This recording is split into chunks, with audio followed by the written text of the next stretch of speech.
Hey everyone, welcome back for another story. Let's dive right in. Airports.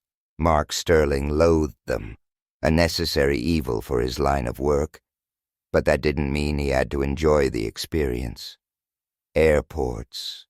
They had become the silent saboteurs of his marriage, slowly eroding the foundation they once had. Overcrowded spaces, teeming with humanity. People herded like cattle, all waiting to be launched to some far-flung corner of the world. Maybe he should just accept it, he thought. After all, the paycheck was hefty, a comfortable cushion for enduring this recurring inconvenience. A decade ago, airport travel was a gauntlet of lines. Stand in line to check in, stand in line for security, then stand in line again at the boarding gate, only to face yet another line once aboard, waiting for the slow procession of passengers ahead of him to wrestle their luggage into the overhead compartments. But now, things were different. Years of relentless travel had carved him into a seasoned pro. No more checked luggage. TSA pre-check was his magic wand, waving away those soul-crushing security delays. Years of cross-country flights had accumulated into perks, a cascade of travel privileges, priority boarding, better seats, access to the hushed sanctuaries of airport lounges. Yet, despite the upgrades, the smoother process, he couldn't shake the deep-seated aversion to the whole charade. That day, in the hushed calm of the lounge, a woman named Vivian. Striking, mid-40s, radiating confidence. She wore a ruffled dress, a deep neckline that hinted at more than it revealed, softened by a light cardigan. She initiated the conversation, a casual mention of her recent travels, but as they talked, the conversation deepened, and so did her flirtation. Mark tried to focus on her words, the lilt of her voice, but his gaze kept drifting, drawn to the spark in her eyes, the subtle curve of her lips. He couldn't deny her allure, the confident ease she exuded. He shared a few of his own stories, tales spun from years of travel, a brush with danger here and there, a war story softened for polite company. Before she left, she pressed a business card into his hand. He glanced at it, momentarily distracted by her lingering presence, noticed the Denver address, same as him. That small detail sparked a few more minutes of conversation, a shared connection, before they finally parted ways. Was she flirting? Probably. Maybe. Hard to decipher after all these years. Decades of marriage had dulled his instincts, turned them soft around the edges. For once, he regretted not being sharper, not recognizing the signs, if signs there were. But it didn't matter. He'd been faithful for 26 years, a lifetime of commitment, and that wasn't about to crumble because of a fleeting airport encounter. Mark settled into his spacious economy plus seat for the flight back to New York. Just as he was about to doze off, his phone buzzed. Sarah, his wife. Surprise prickled him. Early in Denver, something must be wrong. His finger hovered over the answer button, a moment of hesitation, but ultimately he pressed the power button, silencing the call. If it had been one of the kids, he'd have answered instantly, no question. But Sarah, whatever his wife wanted, whatever complaint she had brewing, it could wait. He couldn't help but reflect on the slow, insidious toll his job had taken on their relationship. It wasn't the constant absences, not really. Rarely more than 6 nights a month away from home. But even that sliver of absence, repeated month after month, year after year, had strained things, stretched them thin. The job had promised so much. More money, a gilded ladder of success to climb. But it had come at a price, a steep one, measured in the slow erosion of his connection with Sarah. She had once been his biggest cheerleader, pushing him to take the position, blinded by the allure of financial security. But now she was distant, a ghost in their own home. The vibrant love they once shared, a roaring fire, had dwindled to embers, barely glowing. Mark loved his children, though. Lisa, his daughter, thriving in pharmacy school, a bright future unfolding before her. Michael, his son, just starting engineering courses, a sharp mind, driven, focused. Like all parents, he and Sarah were fiercely proud, watching them carve their own paths in the world. Yet, a familiar ache settled in his chest. He missed them, missed the clamor of family dinners, the happy chaos, the infectious laughter that used to echo through the house when they were younger, when life felt simpler, warmer. They were grown now, adults with their own lives, their own homes nearby. Mark had even tentatively floated the idea of downsizing, trading their sprawling suburban house for something smaller, easier to manage. But Sarah had shut it down immediately, a firm, unwavering no. She loved the house, loved the manicured perfection of the neighborhood, the image it projected. It gave her a sense of status, a carefully constructed facade she wasn't willing to relinquish. So, Mark sacrificed a little more for her, as he always seemed to do. Keeping the large house, the endless upkeep, the sprawling yard that demanded constant attention. The flight back to JFK was uneventful, blessedly smooth. Or rather, it was just long and tiring, blurring into a haze of recycled air and muted cabin announcements. Mark hadn't slept much during the trip, restless thoughts churning in his mind. He closed his eyes, just for a moment, hoping to snatch a few minutes of rest. The next thing he knew, the plane was bumping down on the runway, the wheels kissing the tarmac. His phone instantly lit up, a barrage of missed calls and text messages flooding the screen. He immediately dialed Lisa. "Oh my God, Dad, thank God you called." Lisa's voice was a raw wire of panic, strained and tight. "What's going on? Everyone's trying to reach me, but no one's telling me anything concrete."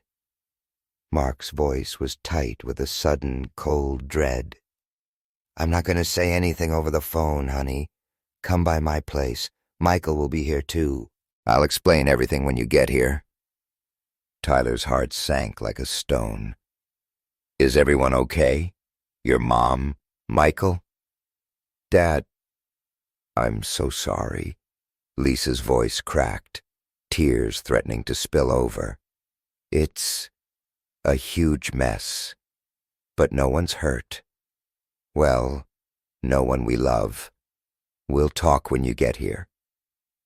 Mark made the frantic drive from JFK to Lisa's apartment near NYU in what felt like record time, his mind racing, a knot of anxiety tightening in his stomach.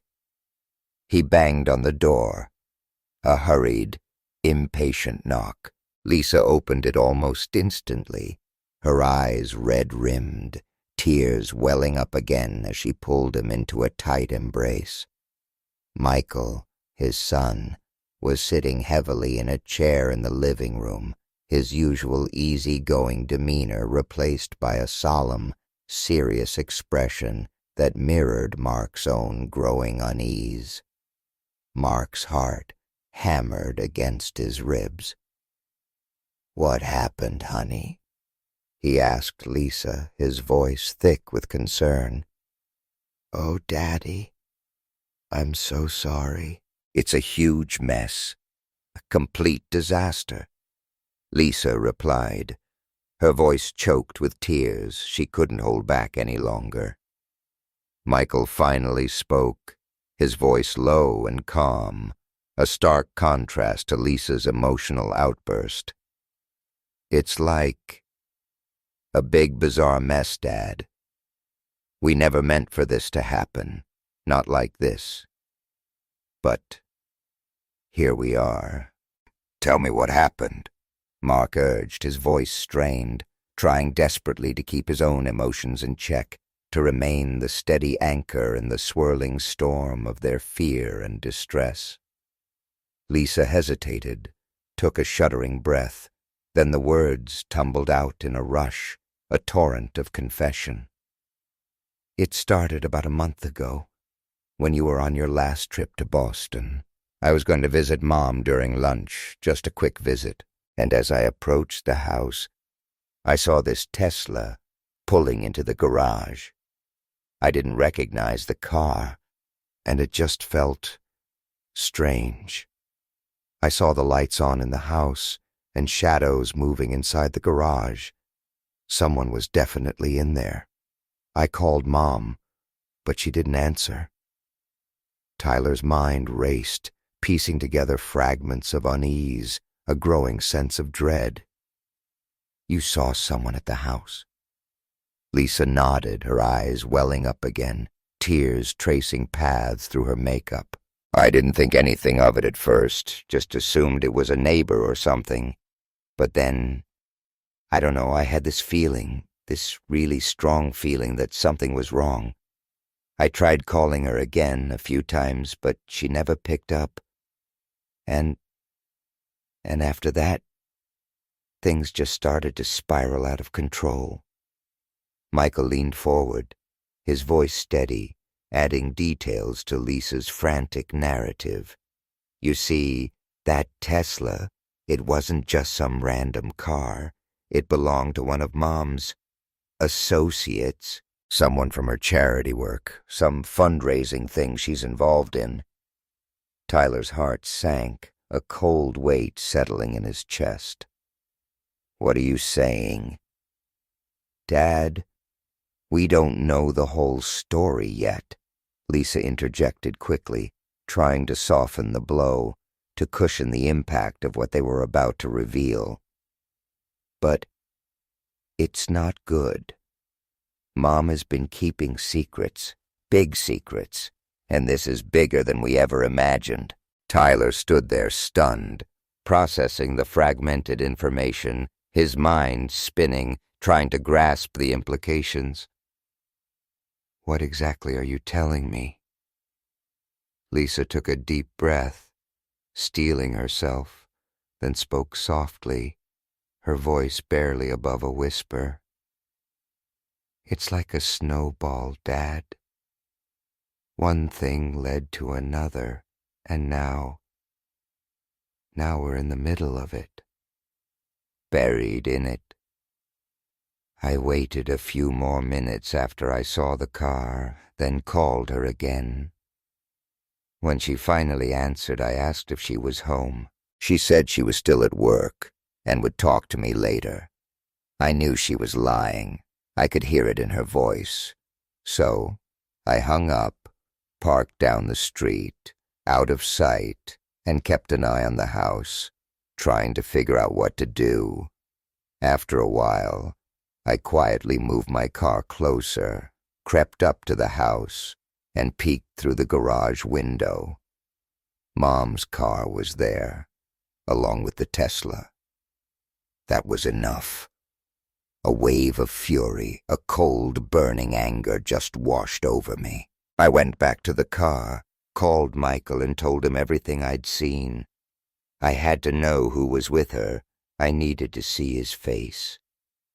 I spent the next 6 hours parked down the street waiting for him to leave. And when he finally did, Michael followed him. Big office building, downtown, Wall Street area. He went inside shortly after. Michael spoke to the security guard in the lobby, pretended to be delivering a package, and managed to get the man's name from the building directory. Michael called me with the info, and we were just at a loss for what to do next.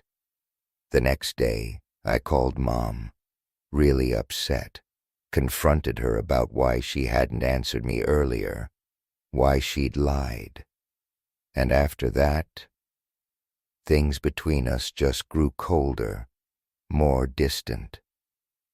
During your last trip, the one you just got back from, Michael and I watched the house again just to see, and the same thing happened. That's when we decided we needed to act, to do something to stop it. Michael took over the narrative again, his voice still calm, measured, but now edged with a hint of grim determination.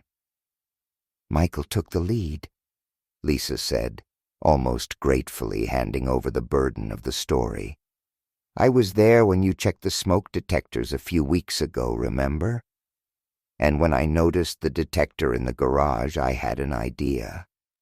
At first, it seemed like a joke, a stupid prank. I guess it's not so funny anymore now. We were afraid to tell you anything, to even hint at what was going on, because we knew you'd want to confront them, to catch them in the act. Probably end up killing the bastard. And who knows? Maybe Mom, too, in the heat of the moment, either by accident or on purpose. That would send you straight to jail, Dad. And we didn't want that. We couldn't let that happen. Our goal was just to unsettle them, to embarrass them, to throw a wrench in their little secret rendezvous. I suggested to Lisa that we sneak into the garage around midnight when we knew they'd be there. We'd create one of those freak electrical sparks that sometimes happen with electric cars, just enough to trigger the alarm. The smoke detectors were in perfect working order. We'd checked them ourselves, so I thought it would only cause a little trouble. Maybe the fire department showing up, a minor inconvenience, nothing more. I honestly didn't think anything would go beyond that. Just a little scare, a public disruption. That's when Mark finally spoke up, his voice low, dangerous. I didn't know there was a heat detector in the garage. Not a smoke detector. Michael's face went pale, a sudden wave of realization washing over him. Oh, crap. That explains why the alarm took so long to go off. I was wondering about that. Lisa nodded, confirming his dawning horror. I thought the fire department showing up, the flashing lights, the sirens, that would be embarrassing enough, a real scene. But I guess not. So I added something else, just to make sure it really stung. Tyler looked stunned, the full implications of what Lisa and Michael had done beginning to sink in, a slow, creeping dread tightening his chest. You did what? He asked, his voice barely a whisper. I ordered some Viagra, Lisa said, her voice surprisingly matter-of-fact, devoid of emotion. And since I'm studying to be a pharmacist, it was easy to get my hands on it and to turn the pills into a liquid solution. Yesterday afternoon, I snuck into the house while Mom was at her charity luncheon. I checked the wine fridge, and Mom had already opened her magnum bottle of Cabernet, the really expensive one. Only a glass or two was missing, so I added my mixture, the liquid Viagra. I stirred it in really well, put the bottle back in the fridge, and left. We thought the fire department arriving, the public spectacle, would be enough to embarrass her and her lover, to put an end to it. But I didn't count on how things would unfold, how completely out of control everything would get. Michael took over the story again, picking up the thread of their ill-conceived plan. Just before midnight, I snuck back to the house. I crawled through the garage window. I had it unlocked and slightly ajar earlier that day during our smoke detector check. It took some time messing around with the car's charging port, using some tools I brought, but I managed to create a spark, a small electrical surge. I thought it would be enough to set off the smoke alarm, just a minor electrical fault. I didn't know if there was something wrong with his car, some kind of malfunction. But all of a sudden, there was this huge shower of sparks, way more than I expected. I knew it would trigger the alarm, or at least I thought so, with the heat detector. I left quickly, scrambling back out the window, and ran back to my car, parked a few blocks away. Tyler's eyes widened, his breath catching in his throat. What happened next? Michael's voice grew quieter, the bravado fading, replaced by a somber tone. I guess the battery caught fire, a real fire. By the time the firefighters got there, the whole garage was engulfed in flames. Both his car and Mom's car were completely ablaze. The alarm had gone off finally, and the whole neighborhood could hear it. The sirens wailing, dogs barking. It was chaos, Dad. Total chaos, Lisa added, her voice trembling. You know how Mom is, when she gets upset, when things don't go her way. It's like she loses all sense of reason, all control. She just explodes. Tyler's mind raced, trying to process the escalating disaster, the domino effect of their reckless actions. More interesting than my wife cheating on me and my house burning down, he muttered, a dark humor creeping into his voice. Lisa nodded, her face pale, tears streaming down her cheeks. Oh, Dad, you have no idea. When I talked to Mom this morning after the police finally released her from the station, she told me what happened inside the house. She said she jumped out of bed when she heard the alarm, completely disoriented, half asleep. She tried shaking Eric, her friend, but he wouldn't wake up. He was completely out of it. She panicked, thinking he was dead, right there in bed next to her. She called 911 in a frenzy, screaming into the phone. Then she dragged him out of bed, down the stairs, not even thinking, not even realizing that they were both completely naked. She didn't realize what had happened, the full extent of the situation, until much later, when it was all over, when it was too late. Tyler looked at Lisa, a chilling premonition settling in his stomach. What do you mean, dragged him down the stairs? Lisa began to explain, her voice barely audible. Well, Mom dragged him down the stairs in a complete panic. She didn't notice the nail, the loose nail at the entrance to your bedroom, the one that had popped up a few months ago, remember? The one that caught my sock and ripped it. That nail was enough to catch him, to snag him as she was dragging him, and since he had been drinking and thanks to the Viagra I spiked in the wine, well, let's just say the nail didn't do him any favors. It cut him. It cut him in places no one would ever want to be cut, especially in that state. Tyler felt a wave of disbelief wash over him, a sickening lurch in his gut. Are you saying? Michael nodded grimly, confirming Tyler's worst fears. Yeah, Dad. Not only did the nail catch him and cut him, badly, but with everything else, the panic, the dragging, His body was dragged down the entire flight of stairs, hitting every bump, every step along the way. By the time he hit the concrete porch outside, at the bottom of the steps, it was a disaster. A complete and utter disaster. Michael cut in, adding another layer of horrific detail.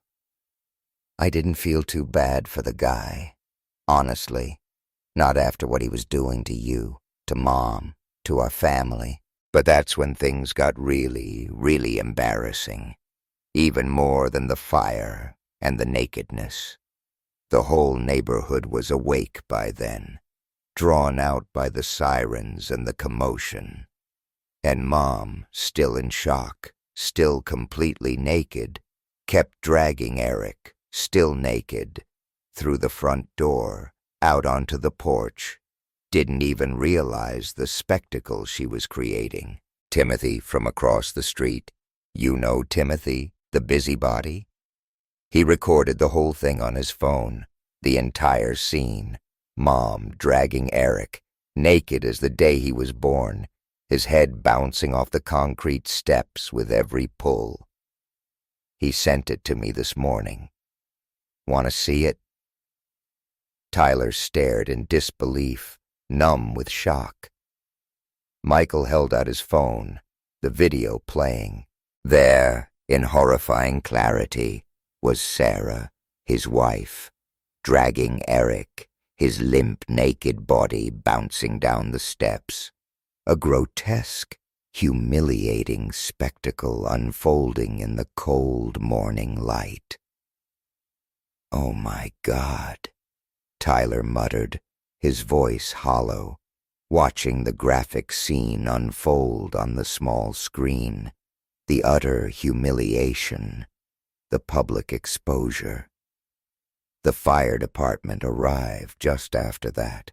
Sirens screaming, lights flashing, adding to the chaos. The ambulance teams arrived moments later, paramedics rushing to the scene. They covered Sarah with an emergency blanket, a thin shield against the prying eyes of the neighbors. They turned Eric over, and Tyler noticed the full extent of the damage, the bloody mess, the grotesque injuries. His mind raced, a whirlwind of disbelief, anger, and a strange, detached numbness. He had won, in a way. His wife's infidelity exposed, her reputation in tatters.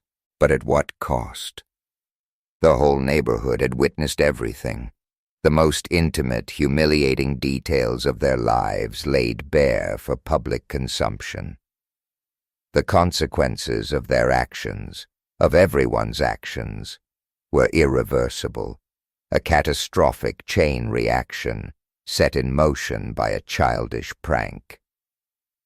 Michael had some unexpected news for Tyler, another twist in the already bizarre saga. Apparently, Eric's electric car, the Tesla, had some kind of fancy security device. It sent an automatic alert to his home phone if something strange happened, like an electrical surge or a fire. Francine, Eric's wife, saw the alert on her phone, realized his car wasn't where it was supposed to be, and rushed over to investigate.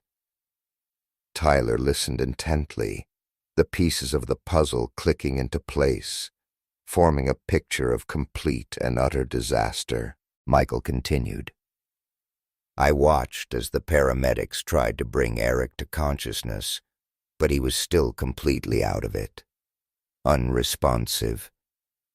He was alive, but barely. The paramedics brought a stretcher to carry him away, but before they could even secure him onto it, Francine showed up. Furious doesn't even begin to describe it. She went ballistic. She flipped the stretcher over, sending Eric crashing face first onto the sidewalk again. The poor guy was going to need more than a few stitches to fix that cut, and probably reconstructive surgery for everything else. Tyler tried to assess his feelings, a confusing jumble of emotions swirling within him. Should he feel bad for Eric? Mad at Eric? He couldn't recall ever seeing anyone so enraged, so consumed by fury. Francine landed several powerful blows to Eric's groin, right there in front of everyone, before the paramedics and police officers managed to pull her away, still screaming and kicking.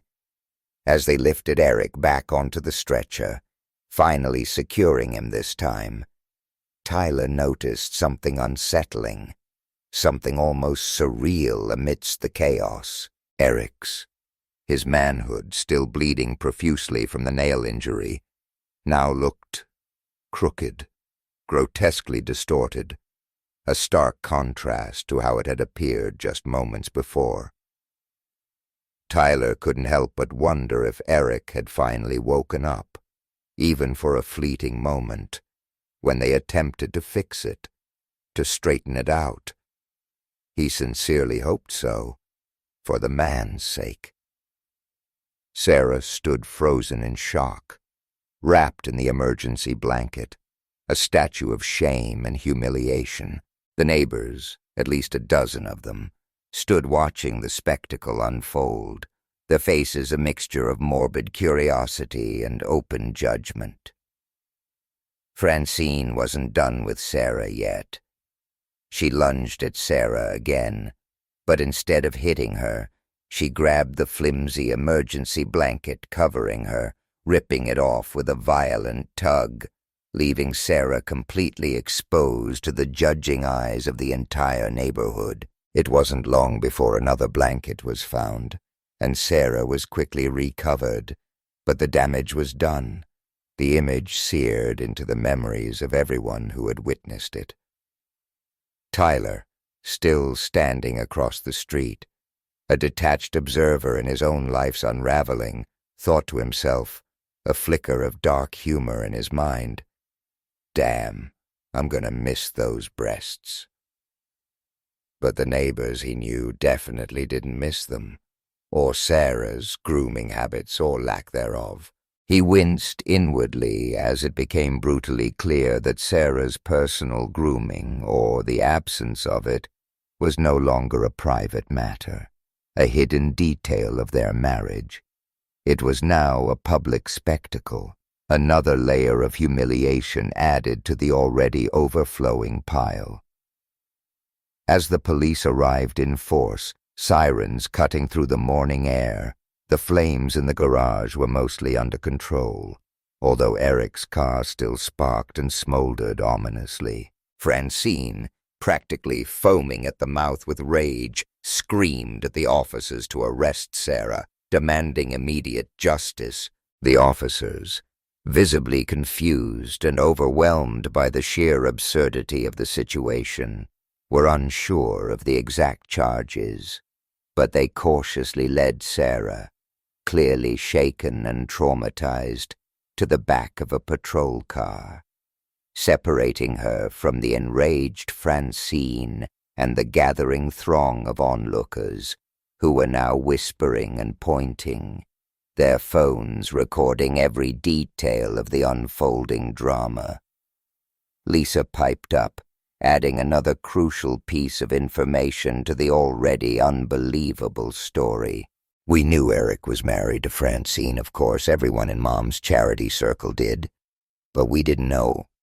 We had no idea that Francine was the district attorney's daughter. It turns out either she or Eric had enough connections, enough pull, to have Mom taken straight to the station, no questions asked. They put her in an interrogation room for the rest of the night, Dad, dressed only in that flimsy emergency blanket. Tyler's eyes widened again, the absurdity of the situation reaching new heights. What happened next? After they took her in? Lisa sighed, the exhaustion of the past few hours weighing heavily on her. They released her around 6:00 a.m. this morning, when she tried calling you from the station, but you didn't answer. Some people say God isn't merciful, but... She trailed off, unable to finish the thought. the implications hanging heavy in the air. Tyler, still processing the torrent of information, the sheer scale of the disaster, asked, his voice flat. "But what? What are you trying to say?" Michael explained, stepping in to complete Lisa's unfinished sentence. "Well, Dad, since Eric didn't wake up immediately, since he was still unconscious when they got him to the hospital, they ran a toxicology report. Standard procedure, I guess. The only unusual thing they found in his system were trace amounts of Viagra, just enough to raise red flags. When Francine heard this, when the police told her about the Viagra, she went ballistic all over again. She was absolutely furious, because Eric has a really bad heart condition, a serious heart problem, and he would never, ever have taken anything like that, not knowingly at least. That's what she told the police. That's what she screamed at Mom. The paramedics at the scene even said it was a good thing the fire happened when it did, as crazy as it sounds, because it got him to the hospital fast enough to prevent him from slipping into a coma, or worse. Could have been much, much worse, they said. Tyler raised an eyebrow, a sardonic smile playing on his lips. Even worse? Michael nodded grimly. "Oh yeah, Dad? Well, as if things weren't bad enough already, the police went back to the house this morning to gather evidence to conduct a proper investigation. But by then, the firefighters had knocked the wine bottle and the wine glasses off the kitchen counter, breaking them into 1,000,000 pieces. Between the fire, the water from the hoses, and the remnants of the spilled wine, there's absolutely no untouched evidence left to collect, nothing to analyze, nothing to link Mom to the Viagra in Eric's system. I went there earlier, just to see the damage. The only thing the police saw, the only evidence left, was a bloody trail of footprints going down the steps and out the front door, leading all the way to the sidewalk. They're probably grilling Mom in the interrogation room right now, trying to get her to confess. But everyone, including the police, thinks Eric took the Viagra on his own, that he wasn't supposed to, that it was some kind of tragic accident. Without any real, concrete evidence linking Mom to the spiked wine, I'd be surprised if they hold Mom much longer. They might even let her go today." Tyler smirked, a slow, knowing smile spreading across his face. "What about the car? The Tesla? Did they manage to salvage anything from that?" "They managed to pull the Tesla out of the garage eventually," Michael continued. "And this morning, Mom and Francine, and the whole crazy scene at our house, were all over the local news, every channel, every website. It wasn't pretty, Dad. Not pretty at all." Tyler, now deep in thought, the gears turning in his mind, asked, his voice calm, almost detached, "Where's Mom now?" "Still at the police station," Lisa replied, her voice barely a whisper. "Yeah, she's still at the police station. They said they'll call us when they're ready to release her, when we can pick her up. Dad, I'm so sorry.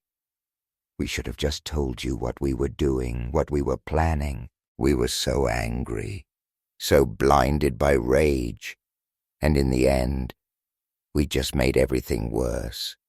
So much worse than it ever needed to be." A slow smile, not of amusement, but of a strange, dark satisfaction, crept across Tyler's face as he stood up, stretching his stiff muscles. "I appreciate what you tried to do, honestly. It means a lot to me, more than you know. But I don't think you made things worse, kids. Not really. Given everything, given the circumstances, I think it turned out pretty well, all things considered. He paused, a glint of something unreadable in his eyes. I'm heading home now. Your mother will need you both in the aftermath of all this. You can decide between yourselves who picks her up from the station. But it won't be me. I have other things to take care of. They nodded, understanding the gravity of the situation, the unspoken chasm that had just opened up in their family. On the drive home, Tyler made a detour, stopping by the bank. He walked inside, his face set, his purpose clear. He transferred half of their joint accounts into a new account, solely under his name. He planned to handle the rest of their intertwined finances later that evening, methodically dismantling their shared financial life, piece by piece. At the local market, he picked up some heavy-duty garbage bags, the kind used for yard waste, and a box of industrial-strength laundry detergent. He was going to take his clothes to the dry cleaners, anticipating the pervasive smell of smoke that would undoubtedly cling to everything in the house. When Tyler pulled into the driveway, the fire damage was immediately apparent, a stark black scar on the facade of their once pristine suburban home. But he didn't focus on the charred siding, the broken windows, the yellow police tape fluttering in the breeze. What caught his attention, what held his gaze, was the bloody trail, clearly visible against the pale concrete of the porch, leading down the steps, a gruesome testament to the night's events. He smiled to himself, a grim, almost feral smile, feeling strangely lighter inside, as if a heavy burden had finally been lifted. The front door of the house was closed, but not locked, a silent invitation to enter the scene of the crime. The blood trail continued inside, up the steps leading to the second floor, a macabre breadcrumb trail through his own home. He chuckled softly, a humorless sound. The kitchen, leading to the garage, looked like a battlefield, a chaotic mess of debris, broken glass, and fire damage. But Tyler ignored the blood, stepped carefully past the mess, and went straight to the master bedroom. He opened the closet and began methodically packing his clothes into the heavy-duty garbage bags for the cleaners, separating his life from hers, item by item. As he worked, he noticed the bed, still unmade, the sheets tangled, a faint, lingering scent of perfume, and something else, something acrid and unfamiliar. A brief pang of sadness, a fleeting ghost of memory hit him, a reminder of what they had once shared, of what was now irrevocably broken. But the feeling passed quickly, a momentary flicker, extinguished by the cold resolve that had settled in his heart. He knew what he needed to do. The path forward was suddenly, terrifyingly clear. Divorcing Sarah was the obvious first step, the necessary severing of ties. From there, separating their finances completely, finding a small apartment in the city, and using his newfound freedom to travel, to spend more time with Lisa and Michael, sounded perfect. Tyler even wondered if Michael could send him that video, the one Timothy from across the street had filmed. He'd forward it to the local news channels, maybe even to Sarah's precious volunteer organizations. They would absolutely love the extra exposure, he thought, a dark satisfaction creeping through him, especially in this particular context. As he loaded the last bag into his car, the trunk now overflowing with the remnants of his old life, a police car pulled up slowly behind him, lights flashing silently. An officer stepped out, approached him cautiously, and asked for his identification, his voice hesitant, awkward. With all the events of the day replaying in his mind, the chaos, the humiliation, the fire, the blood, Tyler smiled, a genuine, almost joyous smile. He could tell the officer was uncomfortable, likely aware of the situation, possibly even seen the video that was now circulating through the neighborhood. "Are you going to be okay, sir?" the officer asked, his voice laced with a mixture of concern and morbid curiosity. Tyler's smile grew wider, brighter, reaching his eyes for the first time in what felt like years. "I'm going to be just fine, officer," he said, his voice clear, strong, and filled with a newfound sense of liberation. "Rest assured, I'm going to be just fine."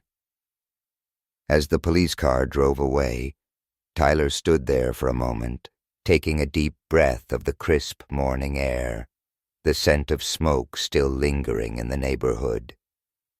He thought about how everything had unfolded, the series of escalating events, the absurd, almost comical tragedy of it all. In the end, he wasn't sure if it was divine justice, a cosmic intervention, or just blind, chaotic fate. But either way, it had been a hell of a ride. "Thank you for listening," Tyler said, speaking as if addressing an unseen audience, a silent observer to his life's dramatic unraveling. "Until the end," he finished, a hint of irony in his voice. "See you in the next video."